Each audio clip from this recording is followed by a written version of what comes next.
तो जी पहले जैसे आपको दिखाया था टेक्सटाइल का थीसिस, आज आपको दिखाएंगे कम्युनिकेशन का थीसिस। तो चलिए शुरू करते हैं अपना आज का व्लॉग। सबसे पहले तो फातिमा ने मुंह मीठा करवाया, फिर रिज़ान भाई ने मुंह मीठा करवाया दूसरी दफ़ा अपने उम्र का। यहाँ अंजुम अपना काम दिखा रहा था कि शायद मुझे कोई नौकरी मिल ही जाए। और ये हमारे 7 सेमेस्टर के स्टूडेंट्स का काम डिस्प्ले हुआ था। फिर हमने थोड़ा सा ये देखा। फिर जी इकबाल हॉल जाते हुए रास्ते से हमने मार्ट से चाय ली, जो कि कैफ़ेज़ की निस्बत बहुत अच्छी थी। फिर मैं और हमना जब इकबाल हॉल पहुँचे तो हमारा टोला पहले से ही उधर मौजूद था। ये जो थीसिस था मुझे बहुत अच्छा लगा था। इसकी बेसिकली स्टोरी ये थी कि एक लड़की जब पैदा होती है तो उसके पैदा होते ही सारी दुनिया की, सोसाइटी की, हमारे माशरे की नज़रें उस पे टिक जाती हैं।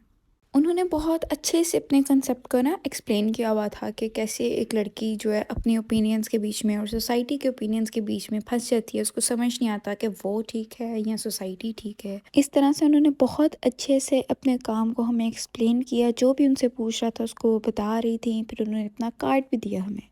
उसके बाद ये थीसिस था फलों की फ़तह। ये बेसिकली बच्चों के लिए उन्होंने एक स्टोरी, एक थीम, एक आइडिया चूज़ किया था। इन्होंने पूरी एक बुक तैयार की हुई थी जिसमें उन्होंने हिडन टेक्स्ट रखा हुआ था ताकि बच्चा इंटरेस्ट ले और वो उसको निकाले कि कहाँ पे लिखा हुआ है, कैसे लिखा हुआ है। उसके बाद उन्होंने पूरी स्टोरी हमें एक्सप्लेन की कि किस तरह से एक छोटी बच्ची होती है और वो डिफरेंट कैंडीज़ और चॉकलेट्स खाने की ज़िद करती है। उन्होंने सिंपल पॉप अप टेक्निक्स को यूज़ करके उसको इंटरेस्टिंग बनाया हुआ था ताकि बच्चा इंटरेस्ट से बुक को देखे, पढ़े और समझने की कोशिश करे। टेक्स्ट उन्होंने सारा उर्दू में रखा हुआ था, जिसकी उन्होंने रीज़न हमें ये दी थी कि आजकल के बच्चे इंग्लिश पे ज़्यादा फोकस्ड हैं। उनको उर्दू पढ़ने का, लिखने का कोई इंटरेस्ट नहीं है। तो अगर उर्दू में होगी, वो थोड़ी सी पिक्चर्स के साथ उर्दू पढ़ने की कोशिश करेंगे, उनका इंटरेस्ट डेवलप होगा और इसी बहाने कम से कम बच्चे उर्दू तो पढ़ेंगे ना। बहरहाल बच्चों का तो पता नहीं, लेकिन हमें ये बुक देखते हुए बहुत मज़ा आ रहा था क्योंकि हम एक्सपेक्ट नहीं कर रहे थे कहाँ से टेक्स्ट निकलेगा, कहाँ से क्या होगा। इस तरह पूरी बुक देखने के बाद उन्होंने हमें अपनी कुछ एक्टिविटीज़ भी दिखाई जो उन्होंने वहाँ बच्चों के लिए लगाई हुई थी। उसके बाद ये वाला थीसिस बहुत ज़बरदस्त था। सारी इलस्ट्रेशंस थी, एक कॉमिक नॉवल था उनका। बच्चों ने बहुत ज़्यादा मेहनत की थी। इन्होंने काफ़ी ज़्यादा इलस्ट्रेशंस बनाई हुई थी और हर चीज़ पॉइंट पे थी। उसके बाद ये डिस्प्ले था जिन्होंने लेयर्स में काम किया हुआ था और ये बहुत ज़बरदस्त लग रहा था। बहुत लग्जरी डिस्प्ले लग रहा था इनका। इनका टाइटल था मीठी जेल। उसके बाद ये थीसिस भी बहुत खूबसूरत था। इन्होंने भी इलस्ट्रेशंस ड्रॉ की हुई थी, पूरी इनकी बुक थी और इनका सेटअप भी पूरी इनकी थीम के साथ मैच हो रहा था। इन्होंने अपने काम के साथ साथ अपने सेटअप पे भी ध्यान दिया कि वो भी लोगों को पसंद आना चाहिए। ये दूर से लग रहा था फोटोग्राफी है, लेकिन उन्होंने खुद ड्रॉ किया था। उसके बाद ये काम भी बहुत ज़बरदस्त था। मेरी उनसे बात नहीं हो सकी तो मुझे उनकी स्टोरी नहीं पता, लेकिन ये बहुत खूबसूरत काम हुआ था। उसके बाद ये डिस्प्ले था जिसका टाइटल था आखिरी खेत। इनकी बेसिकली स्टोरी ये थी कि हम अपने खेतों को तबाह करके बिल्डिंग्स बनाई जा रहे हैं। मुझे इनकी एनिमेशन बहुत खूबसूरत लग रही थी। इनकी जो वीडियो थी ये बहुत अच्छी थी। उसके बाद इनका डिस्प्ले भी बहुत अच्छा था। ये वाला जो थीसिस था ये बेसिकली उनका अपना ब्रांड लॉन्च था। उन्होंने अपने ब्रांड को इंट्रोड्यूस करवाया था अपने थीसिस में। उसके बाद हमारे पास एक ये कॉन्सेप्ट आ जाता है जिसमें उन्होंने दिखाया था कि किस तरह से डिफरेंट स्किन कलर्स के बेसिस पे जज किया जाता है और हमें एक दूसरे से अलग बताया जाता है। इन्होंने अपने डिस्प्ले में ओरिजिनल फाउंडेशन के शेड्स को यूज़ किया था। उसके अलावा उन्होंने ये भी एक्सप्लेन किया कि किस तरह से डिफरेंट कलर्स को भी रिस्ट्रिक्ट कर दिया जाता है कि तुम पे अच्छा लगेगा और तुम पे नहीं। उसके बाद ये वाला थीसिस बड़ा देसी सा था।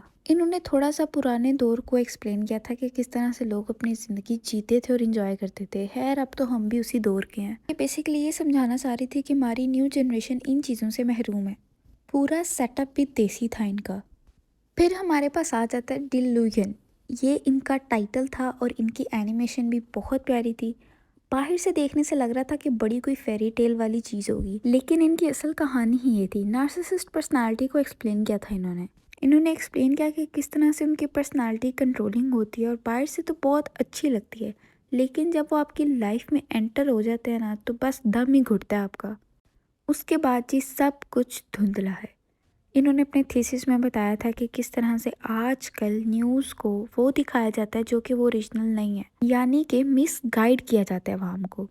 उसके बाद ये आप आ जाते हैं डे ड्रीमिंग की तरफ। ये मुझे बहुत प्यारा लग रहा था। इन्होंने भी अपनी एक बुक तैयार की हुई थी। उसके अलावा उन्होंने कुछ एक्टिविटीज़ भी रखी हुई थी, जैसे कि एक वॉल थी जिस पे अपने ड्रीम्स को लिख कर जाएं। उसके अलावा उन्होंने वहाँ पे कुछ मैसेजेस रखे हुए थे। फिर हमने कहा कि हम क्यों पीछे रहें, हमें तो वैसे भी मुफ्त में कोई चीज़ मिल जाए तो हम उसको इनकार नहीं करते। बस फिर मैंने और कायनात बाजी ने उठा लिए वो मैसेजेस और फिर मैंने कायनात से कहा कि खोलो भला तुम्हारे लिए क्या पैगाम है कुदरत का। इतनी देर में मैंने देखा मेरी दोस्त है साथ वाले थीसिस पे ऐसे स्टैंप लगा रही थी जैसे जायदाद में हिस्सा मिलना है। हम लोग अपना शुगल मेला लगा रहे थे और फिर वहाँ पे आ गए वीसी साहब। फाइनली हमें भी उनका दीदार नसीब हो ही गया। फिर जिधर जिधर वो थे उधर उधर हम थे। हमारे दोनों टीचर सर शहजाद और सर शाहजेब ने बहुत अच्छा गाइड किया सबको, बच्चों से लेके वीसी तक को। हम लोग 2 दिन से थीसिस देख रहे थे फिर भी हमारा दिल नहीं भर रहा था। फिर हम बोरिया बिस्तर उठा के उधर ही बैठ गए। ये भटकी हुई आत्माएं मेरी क्लास की ही हैं। बारी बारी करके उन्होंने सबका थीसिस देखा, सबको अप्रिशिएट किया। हमने जितनी दफ़ा अपने टीचर से क्वेश्चन किया उन्होंने हमें भी एक्सप्लेन किया। फिर उन्होंने हमसे कहा कि हम एनिमेशन वालों का भी थीसिस देखें और ये फिर हम वो देखने गए थे। ये भी बहुत अच्छा था। हर बच्चे ने अपनी जगह बहुत मेहनत की थी और टीचर्स की भी बहुत ज़्यादा एफर्ट थी। क्लास में तो लेट आते ही हैं, ये थीसिस देखने भी लेट आए थे। हम सब थीसिस देख के बाहर आ रहे थे और ये अभी देखने के लिए अंदर जा रहे थे।